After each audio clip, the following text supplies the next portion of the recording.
Welcome to Screw the Commute, the entrepreneurial podcast dedicated to getting you out of the car and into the money, with your host, lifelong entrepreneur and multimillionaire, Tom Antion. Hey everybody, it's Tom here with episode 799 of Screw the Commute podcast. I'm here with Adam Bardwell, and this is part of Vetpreneur Month. Every September, we honor our great veterans and the great things that they're doing. And I got to tell you, he's going to be so impressed with me because I can deploy my cat tourniquet Gen 7 on either my left or right arm in less than 25 seconds. How do you like that? So this takes a little bit longer on my legs because of my fat butt not being so agile on the ground. Anyway, we'll get to him in a minute. Hope you didn't miss episode 798. That was my right-hand guy, Larry, talking about WordPress full site editing. And then episode 797 was one of my favorite veterans in the world, Rochelle Futch. She was also Military Spouse of the Year at Fort Bragg, not Fort Liberty, Fort Bragg. And anytime you want to get to a back episode, you go to screwthecommute.com/ and then the episode number. Hers was 797. The WordPress one was 798, and today's 799. Check out my mentor program at greatinternetmarketingtraining.com, and make sure you grab a copy of our automation ebook at screwthecommute.com/automate free, and follow me on TikTok at Digital Multimillionaire. All right, let's get to the main event. Adam Bardwell is a former Special Forces medic and president and founder of Nonstandard, a 501c3 nonprofit. And their mission is to solve complex problems with constructive and positive solutions for veterans by connecting them with non-standard therapies. Now, Adam is medically retired from the military in 2021 and is striving to make a positive impact in the veteran community by any means necessary. Adam, you ready to screw the commute? Yeah, let's do it. All right. Let's do it. My most important question for you of all is, what's the difference between a SARC and an 18 Delta? Not much, actually. I think they're the same, right? Because they're the because if not, they're a special. Yeah. No, SARC, not SOIDC. No, SARC is Navy, and I couldn't be a SARC because I can't swim, so I'd have to go. They have two versions. So SARC doesn't go through the long course, and then the SOIDCs go through the 18 Delta pipeline. So they actually are medically equivalent to an 18 Delta. Is that what you were? Yeah, I was an 18 Delta. 18 Delta. All right, we're saluting you. Yeah.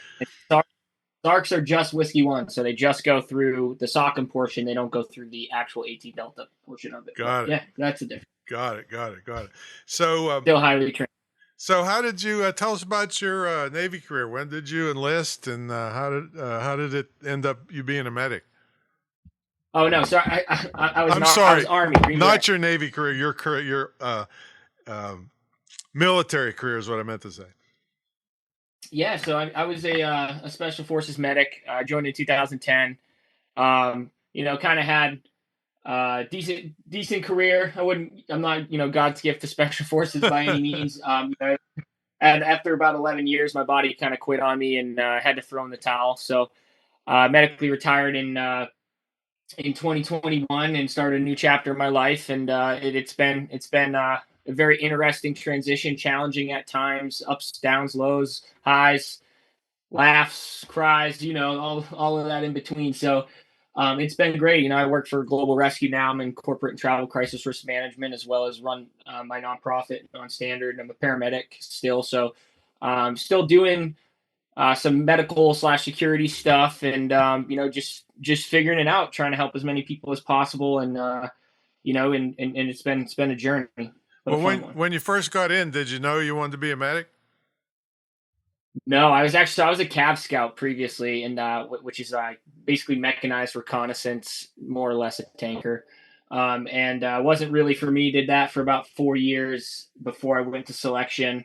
Then was selected in 2014, went through the Q course and became a Green Beret. And actually, I was selected as a weapons sergeant. They call me my former teammates will call me a Dum Dum Delta because I was selected as an 18 Bravo, but chose to go medic after the fact once I'd already started the course. So I took kind of a different pathway. but yeah, I don't regret it. And honestly, I think kind of the way I found medicine was unique as well. And I'm proud to have been, I guess, kind of a force multiplier for combat, because to me medicine mitigates the best risk on risk to force on the ground. So I'm proud to made that transition, and I don't think if I didn't become a medic and never took that leap, I really would be where I am today and pursuing these endeavors. So it's been a wild ride. Now, where all have you served? So I was at Fort Carson, Colorado, and then I was at Fort Bragg. Fort Bragg, that's right, not Fort Liberty. Yeah. I don't know who Yeah. came up with that crap. Yeah. Yeah, is that how you knew Rochelle? Yeah, Rochelle. And Rochelle is actually one of our board members at Nonstandard, and she's a huge supporter. Somebody who, Mariah's the vice president as well. I've always looked up to in terms of what she's done.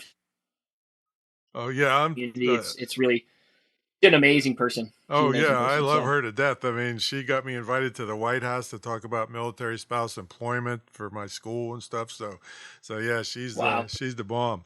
Tell us about Nonstandard. So you work for this other company tell us about the work you're doing now. You were just, before you got on here, you're freaking out about a wildfire somewhere, right? Yeah, so I'm in corporate and travel crisis risk management. That's my, I guess, 9 to 5, and then I spend my free time either training jujitsu or running my nonprofit. So like, I guess on the I do a lot of corporate security stuff for executive protection, embedding, adventure travel, liaisoning and coordination, logistics, and things like that. I was just out in Brazil in the middle of the jungle with the adventure traveler. So it's an interesting job. It keeps me on my toes. It's a lot of fun. And then in my free time, like I said, I run Nonstandard, and our mission at Nonstandard is to solve complex problems with constructive and positive solutions for veterans. And what that means is, like, if we're applying the same concepts that I've learned throughout my time in special operations with really proactive planning, right? We mitigate risk to force on the ground by proactively planning for a mission, right? We don't want to go up to a house, not have any intel on it. Or have a plan for when things go wrong, right? You have to have a plan. You have to proactively plan. So you do that through training, you do that through actual planning process itself, etc. And so what we try to do is be proactive in our approach to address physical and mental health issues within the veteran community. And the way that's done is by advocating and trying to fund diverse pathways of care. And right now we have these really rigid pathways of care within the VA system, and to be honest with you, they're causing a lot more harm than good, right? A lot of benzos, a lot of opiates, a lot of drugs, and that's not what veterans need. There's a new generation of veterans emerging that really want to start to advocate for their own care. Like, hey, we know what we need. We know what makes us feel good. We want these things. And at Nonstandard, we're about representing those topics and about those emerging therapies, those kind of taboo or kind of on the fringe kind of treatments and therapies at an elite level. And we want to advocate for change, and we believe that implementing and supporting things that and reestablishing value in what people do and love, and the therapeutic value in that, that's what's going to profoundly impact not only just the veteran community, but the greater good of society. So how can we supplement costs to enhance therapeutic experiences for people, whether that is cold plunges or jujitsu or golf or adventure therapy, equine therapy, and other non-standard therapies that people are doing. So, and also we are open advocates for emerging therapies such as psilocybin, ayahuasca, ibogaine, cannabis, and those. We believe that those a lot of those substances are not the answer for everyone, but they can be a very, very useful tool for a lot of people. Well, how far will you go with that? Like, I mean, do you check out any of these therapies, or just anything somebody wants to try is okay with you? No, so I myself have pretty personal, extensive experience with psilocybin. So I have found the value in that I both don't even know what post that military. is. What is that? Those are mushrooms. So those are Oh, okay. like the yeah. So psilocybin is the psychoactive compound, I suppose, or the psychedelic compound in the in mushrooms. Um, so I've implemented a lot of micro dosing and things like that. And what we're trying, like what the this nonprofit space, not just non-standard as a whole, but where we're at kind of at this crossroads is in this post-military time. Veterans are not seeing, they're only getting things that are teaching them to suppress their feelings, right? They're not actually Hmm. being taught how to navigate the feelings. We're throwing benzos, trying to in other antidepressants and pain meds and things like that are, we're telling people like, you shouldn't feel the way you feel, rather than, hey, your past traumas are a part of you. There's nothing we can do about that other than learn new ways to cope with it, learn new ways to navigate, regulate, etc. And that's done through holistic medicine. That's done through emerging therapies. That's done through perspective shaping activities and substances. And that's how you truly sustain somebody's physical and mental health. People shouldn't be isolated. People shouldn't be um, uh, handed pills and then sent out the door with no community or oversight over that.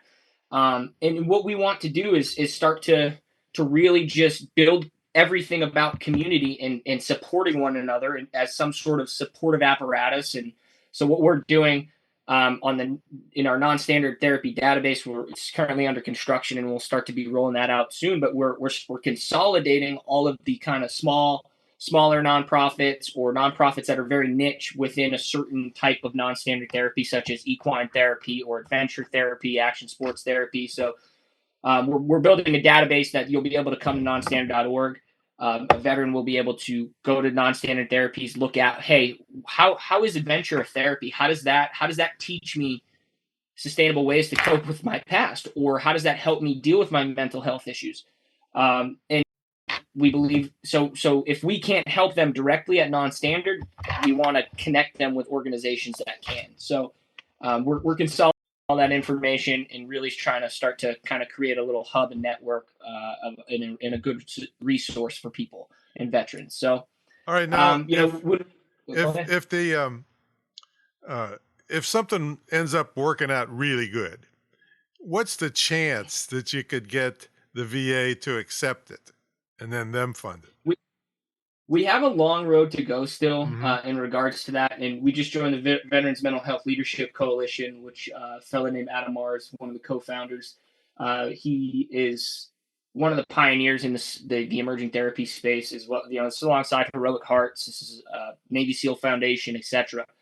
And they're doing a lot of lobbying and policy changes, and we're a few years out, but the issues are with where some of these substances sit on the FDA drug schedule list and things like that. So that's what we're up against. It's why there's not a lot of data. However, at this point, there's so much anecdotal data that supports that this is absolutely worth exploring. And that's what we need to continue to tell, is to tell our story, to talk about the value in this, and then to represent them in a way that is not so you have these connotations when it comes to cannabis. For example, people think of cannabis, they think of a burnout. They don't think of somebody who's using it to stay off of Ambien so that they can sleep at night in a more natural way with something that has a lot less negative side effects. So how can we start to break that conversation down and to say, hey man, like, I use cannabis, but I am a valuable member of society. I'm still helping out my community, and that's what we're up against. Is kind of a little bit older of a generation. Right. A generation too older is they see they're totally fine with, yeah, drink your problems away, but when it comes to cannabis or a psychedelic, they don't want to touch it. And a lot of that is like, hey, when we look at the alternatives that are available to people, whether that be a benzo, an antidepressant, or alcohol, we're really enabling people to fail when we continue to promote these things and not allow the other. Right? I'm an advocate for freedom. I'm not saying that I don't drink. I do. I drink socially. maybe a few beers a month now at this point. But when we talk about what is available to people versus what is not, the things that are available are really introducing a lot of complication into the picture. And it's something that's why diversity of care is paramount now, right? We want to talk about, hey, this is an epidemic, this is a problem. But when we start to get creative with our solutions, people start to get hesitant because there's little to no data, but that's because of the prohibition of a lot of these substances and the way that they were wrongfully misclassified, wrongfully demonized by the pharmaceutical industries, etc. Right? Like, so there's a lot of forces at play, but veterans are, and there was just some amazing data that came out in this by I cannot remember the organization off the top. Reason for Hope, excuse me, and the Reed Institute. So they did some studies on partisan support, both on the Democrat and Republican side of things, and ages 18 to 64, on how non-standard therapies are being viewed politically. There's actually a lot widespread bipartisan support in regards to these issues as it pertains to veterans. So there is plenty of the people are starting to speak, and the veterans are starting to speak, and we want change, and it's going to come. It's just going to take time, and we're going to have to do it the right way and ensure that, like I said, these taboo topics, these hard topics, these tough discussions are represented at an elite level. So that's what we're up to. Well, I hope, I want to say I hope, but I know that some of the old fogies are going to die off pretty soon. There's a young guard coming up that's going to be more open to this stuff. So what was all involved in starting a 501c3? So that has been a lot of work, a learning experience itself. What's that? You need some psychedelics to get through that process, right? Honestly, without psilocybin, there's no Nonstandard. I don't think I would be able to build something in the way that I envisioned it. And it helped me organize and kind of get a clear direction forward with a lot of things. And I don't mean to it allowed me to have the clarity to see which direction I needed to take and wanted to take my change. Because I think that if you have a complaint, if you have something that you identify as being wrong, like, you need to bring a solution, right? Don't just complain that you're just part of the problem. So be actionable in your complaints. And that was enough for me to try and run through the wall of starting a nonprofit, which is a lot of work. Let's see. We are probably March. Started the filing process in March, the board recruiting and all that stuff, and filing, and we still are working through some back end things as well. So I mean, it's never ending. It's entrepreneurship at its finest, and I'm learning that. And I've done some hard darn things in my life, Tom. This is by far one of the hardest things. Wow. I would put a rucksack on any day if my back could take it. Yeah, well, the payback's going to be really big for a lot of people, that's for sure. So it's not quite ready for prime time for people to sign up, or it is? No, we're well underway. We are absolutely ready for prime time. We are up to we have. So our first fundraising initiative and one of our biggest focuses is on cold water therapy and deliberate cold water exposure. What temperatures are you looking at? Below 55 degrees. So for how long? They say 11 minutes accumulative a week. So it's about I go for 5 to 6 minutes at a time every day. And then I live up in New Hampshire, so when it's frozen, that water is frozen. So it'll go anywhere from, I'm 55 to I'm hacking Is somebody monitoring you while you're doing it? No, it's something that I've become adapted to, and it's really, honestly, it's pretty user friendly. It's something that I think a lot of people are a little bit freaked out from, and you kind of build your tolerance and have to understand how to use it safely in the beginning. Right.